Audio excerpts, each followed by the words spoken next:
Of all the evil that posting on Facebook can provoke, one would think the civil strife in South Sudan is the most unlikely.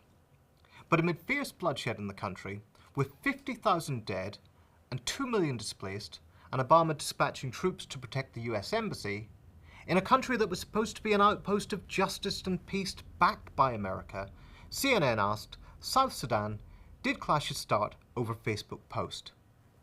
Now, how could that possibly be? To answer that intrinsically condescending question seriously is to say something about how the politics of this country, which has only existed since 2011 and which descended into civil war in late 2013, have been so fragile and so hyper-mediated since its inception. As is often the case, it has something to do with the legacy of colonialism and something to do with humanitarian intervention. But above all, this is a story of what happens when celebrity becomes a cover story for geopolitical interests. The elite that has dominated Sudan since it was under British colonial tutelage has persistently centralized power and economic resources in the hands of a narrow Nile Valley ruling class. As soon as colonial rule was ended in 1956, there was a rebellion in the south, and in 1972 another rebellion began against the dictatorship of the Washington-backed Jafar Numeri. The regime was able to keep control and keep the region's oil resources flowing to the north as long as the US was on side.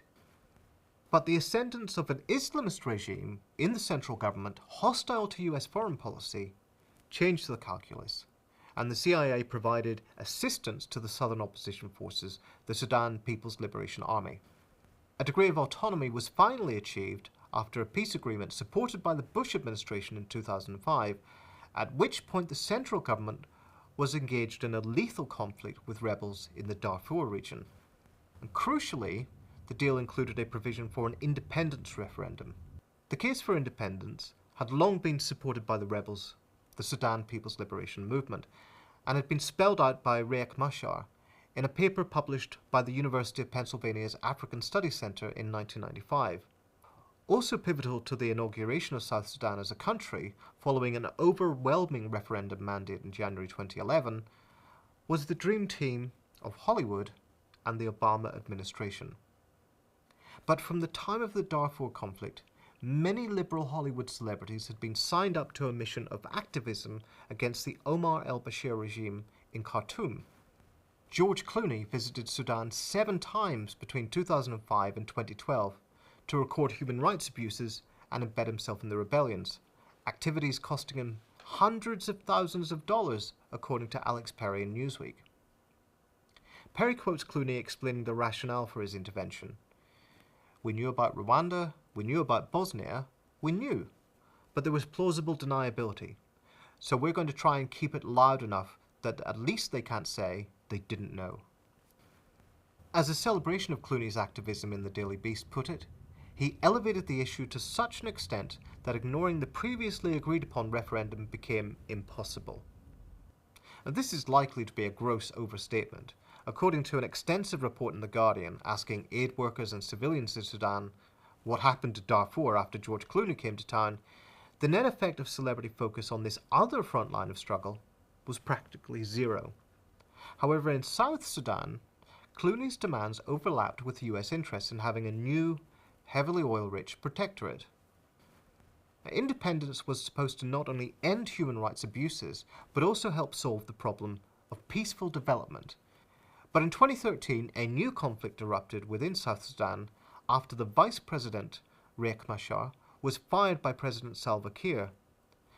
Khalid Mustafa Madani explains for the Middle East Research and Information Project, Kiir is Dinka and Machar is Nuer, respectively the country's 2 largest ethnic communities at 40 and 20% of the population. The dispute between the 2 men quickly took on a decidedly ethnic character as Dinkas in the Presidential Guard tried to disarm their Nuer colleagues, leading to fighting between Dinka and Nuer civilians in the capital city of Juba. The crisis, though it has been reported in exclusively ethnic terms, where not utterly trivializing, derives from a long-standing political split within the Sudan People's Liberation Movement. Riek Machar had fallen out with the leadership of the movement in 1991 and formed a split before aligning with Khartoum in 1997. His return to the side of the movement in 2002 did not mean that these underlying differences were fully dealt with. And in the rush to create a new South Sudanese state, these were overlooked, as an important piece in The Guardian reported. While demobilization and disarmament schemes were announced, for much of the time between 2005 and the referendum, governing consisted of farming out oil and aid money to Civil War-era military commanders in order to keep the peace. Little was done to break up old units and forge a truly national army. And this military fragmentation overlapped with the newly decentralized governing institutions, mapping the divisions along ethnic lines. The Sudan experts Andreas Herblinger and Sarah de Simone wrote for the website African Arguments.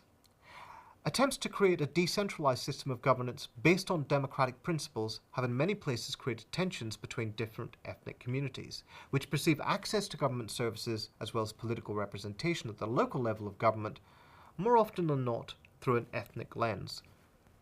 Finally, a rush on the part of the US and other international powers to orchestrate a peace with Khartoum accelerated the breakdown, as Alex Vines reported in The Guardian. Until this new crisis erupted, international engagement was focused on the border issues with Sudan and encouraging Kiir to reconcile with his former enemy, President al-Bashir of Sudan. The unintended consequence of this strategy was to increase internal tensions within the party of government in South Sudan, the Sudan People's Liberation Movement. As Al Jazeera reported at the time, Obama's main emphasis at this point was deterring the Machar rebellion, saying any effort to seize power through the use of military force would end US support for the South Sudan government. But what Washington wanted, above all, was a stable government that it could rely on. The Kiir government's atrocities were counterproductive to that end, and so the US turned to the UN. In May 2014, the UN Security Council authorized the dispatch of thousands of peacekeepers to the country. And soon, Obama was talking about sanctions as a means to force a peace agreement. By August 2015, with this pressure applied, a tentative peace deal had been reached in which Machar would return to the government. And as Machar was sworn in again as vice president in April 2016, it looked as though the war was over. Within a few months, in July of this year, the fighting had resumed and Machar had been forced to flee the country. And this is where Facebook comes in. CNN reports that the South Sudanese ambassador has claimed that the vice president's spokesman posted a message on Facebook last week saying Machar was detained at the presidential palace while he was in fact meeting with the president, thus triggering an immediate move by Machar's armed forces. This sort of world-weary, eyebrow-raising portrait of South Sudan's violence as a product of rumour and stupidity and fragile institutions barely skates on the surface of things. Indeed, the majority of the reporting barely even inquires into causes, merely adverting to ethnic sources of tension. And while ethnicity is not irrelevant, such reductionist reporting turns out to be the ideal mood music for a reinvented humanitarian intervention. For as Reuters reported, one of the major figures orchestrating this intervention is the United States ambassador to the UN, Samantha Power. Power is a major advocate of humanitarian intervention, invariably led by the United States, as a catch-all solution to the human rights abuses committed abroad, provided abroad as a country that the US isn't closely allied with, since, as Sarah Lazar points out in Alternet, Power has been responsible for covering up Saudi atrocities in Yemen in her role as ambassador. This is consistent with the American exceptionalism and promises to defend Israel to the hilt that, as a major profile in Politico points out, characterized her inauguration speech. Inconveniently for anyone defending Israel to the hilt, and as the Israeli newspaper Ynet reports, although it is rarely mentioned in any other news report, America's allies in the Netanyahu government have been arming the Salva Kiir government to perpetuate the killing. Never mind, the celebrity spotlight is conveniently focused where power needs it to be. Now, as Daniel Howden wrote for The Guardian in a piece about how Hollywood cloaked South Sudan in celebrity and fell for the big lie, the shroud of celebrity was part of the problem, having been used to promote an overly convenient narrative and disguise the underlying difficulties. As he put it, Celebrity sold a seductive story of moral simplicity told by handsome movie stars against the lavish backdrop supplied by South Sudan's superheated swamps and deserts.